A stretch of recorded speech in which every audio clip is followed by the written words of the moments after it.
none se wamenye ukuri ute? nyuma ya jenoside nagiye kuba kwa masenge kandi we n'umuryango we bari abahamya ba Yehova. Ubwo rero nahise ntangira kwigana Bibiliya nabo. Icyo gihe nize igitabo Ushobora. Muri icyo gitabo hari harimo ifoto y'umupadiri uha umugisha abantu bari mu rusengero, yarangiza akajya guha umugisha itsinda ry'abasirikare bagiye ku rugamba. Intambara zitugiraho ingaruka twese. Ifoto igaragaza umusirikare uri kugenda imbere y'imodoka y'intambara, n'indi igaragaza abantu batandukanye, ni ukuvuga abagabo, abagore n'abana bo mu bihugu bitandukanye bahuye n'ingaruka z'intambara. Ku itariki ya 26 Mutarama 2023, Amina J. Mohamed ukora mu muryango w'abibumbye yaravuze ati, kuva intambara ya kabiri y'isi yose yabaho, hirya no hino ku isi habaye intambara nyinshi ku buryo umuntu umwe kuri 4 batuye isi aba mu gace kibasiwe n'izo ntambara.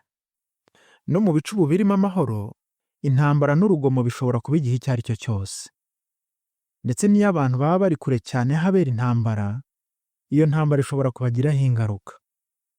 Nanone iyo irangiye, ingaruka zayo zishobora kumara igihe kirekire. Reka turebe ingero zibigaragaza. Ibura ry'ibiribwa.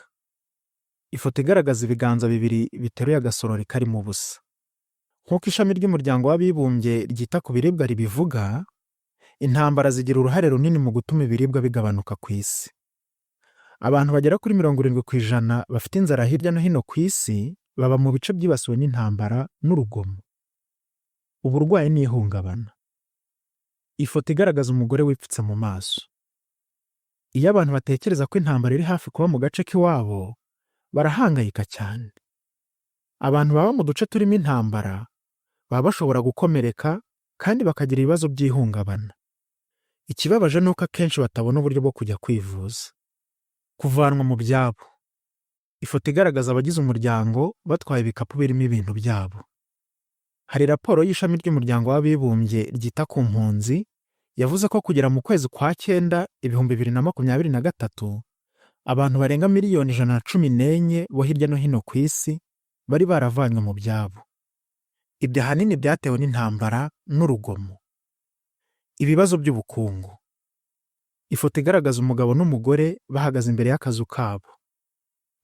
Akenshi intambara ishobora gutuma ubukungu buhungabana maze ibicuruzwa bigahenda. Abantu bashobora guhura n'ibibazo bitewe n'uko ubutegetsi bukoresha amafaranga menshi cyane mu birebana n'igisirikare kuruta ayo bukoresha mu buvuzi no mu burezi. Nanone iyo intambara irangiye, gusana ibyangijwe nayo biba bisaba amafaranga menshi cyane. Kwangirika kw'ibidukikije. Ifoto igaragaza amavuta ari kumeneka. Abantu bahura n'ibibazo iyo umutungo kamere warubabeshejeho wangijwe. Kwanduza amazi, guhumanya ikirere n'ubutaka bishobora guteza indwara zitandukanye, kandi n'iyo intambara irangiye, abantu baba bashobora gukomeretswa cyangwa bakicwa n'ibisasu byasigaye. Tuvugishije ukuri, intambara irasenya kandi itwara amafaranga menshi. Ibisobanuro by'inyongera. Icyo ubuhanuzi bwa Bibiliya bwari bwaravuze ku bihereranye n'intambara. Ubuhanuzi bwa Bibiliya buvuga ko intambara n'urugomo ari bimwe mu byari kuranga iminsi y'imperuka.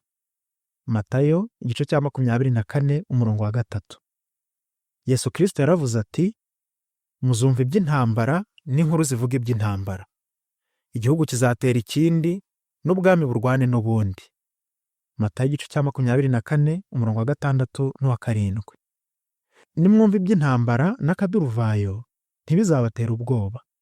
Luka igice cya 21:9. Ijambo ryo mu rurimi Bibiliya yanditswemo ryahinduwemo akaduruvayo rishobora gusobanura imvururu, imyigaragambyo cyangwa kurwanya ubuyobozi buriho no kubwigomekaho.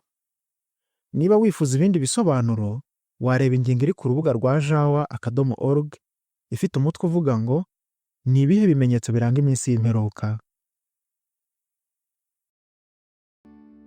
Muri 2019 hibutswe ku nshuro ya 25 Jenoside yakorewe Abatutsi. Ubwo rero amakuru nk'ayo yari gushishikaza cyane abahanga benshi bifuzaga cyane kumenya ibyabaye mu gihe cya Jenoside. Kimwe mu bintu by'ingenzi twagombaga gukora ni ugukusanya amakuru y'abantu bari abahamya ba Yehova icyo gihe, babonye ayo mahano bakanayarokoka kandi bagahara amagara yabo kugira ngo barokore abandi.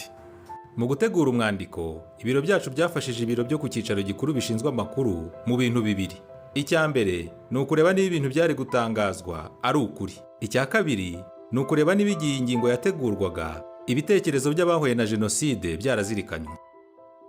Cyakora nabonye ko abahamya ba Yehova bo bakundana kandi bakagaragaza ubutwari ku buryo baba biteguye no gushyira ubuzima bwabo mu kaga kugira ngo bafashe bagenzi babo. Birashishikaje rwose. Umuvandimwe Eugene, abagize umuryango wawe bo ntabwo bari mu kaga cyane. None se ni ibihe bigeragezo bindi mwahanganye nabyo? Icyo gihe hari ubukene bukabije. Ababyeyi banjye nta mafaranga bari bafite ku buryo batashoboraga no kutugurira ibyo kurya. Na n'ubu ndacyibuka ukuntu mama yari aryamye ku buriri yashobewe, yahangayitse cyane, yibaza icyo yari gukora ngo atubonere ibyo kurya. Abasaza bansabye kuza ku nzu y'ubwami, maze mpageze mbona bampaye ibihumbi 18 by'amafaranga y'u Rwanda.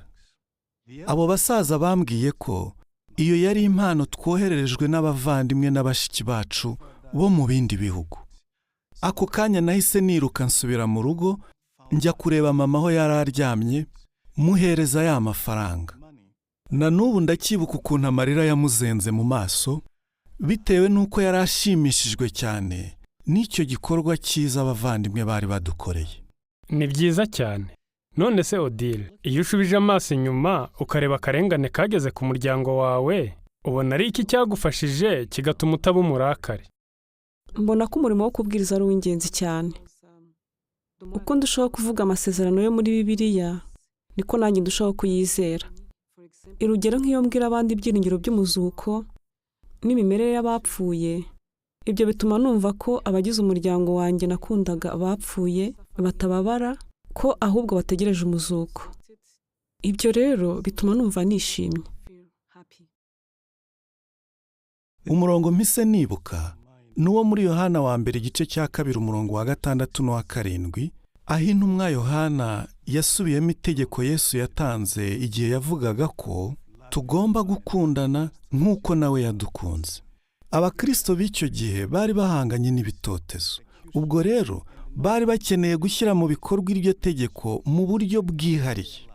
Nibyo koko turakundana, ariko iyo tugeze mu bihe bikomeye nk'iby'abavandimwe n'abashiki bacu bo mu Rwanda banyuzemo, tuba dukeneye ko bagenzi bacu duhuje ukwizera batugaragariza urukundo mu buryo buhuje n'itegeko Yesu yatanze avuga ko dukwiye gukunda bagenzi bacu ku buryo dushobora guhara ubugingo bwacu ku bwabo. Ibyo nigiye hano mu ishuri rya Gileyadi byanyigishije ko ngomba gushyira mu bikorwa iryo tegeko, ngakunda abavandimwe n'abashiki bacu nk'uko Yesu yadukunze. Mwebwe bavandimwe n'abashiki bacu bo mu Rwanda, mwatubereye urugero rwiza mu kugaragaza ubutwari, ukwizera n'urukundo. Kandi rwose mumenye ko tubakunda cyane. Abavandimwe benshi basomye iyo nkuru haboneka amakuru ku rubuga rwa Jawa kandi batewe inkunga no kwibonera ukuntu abavandimwe bo mu Rwanda bagaragaje ubutwari no kwizera.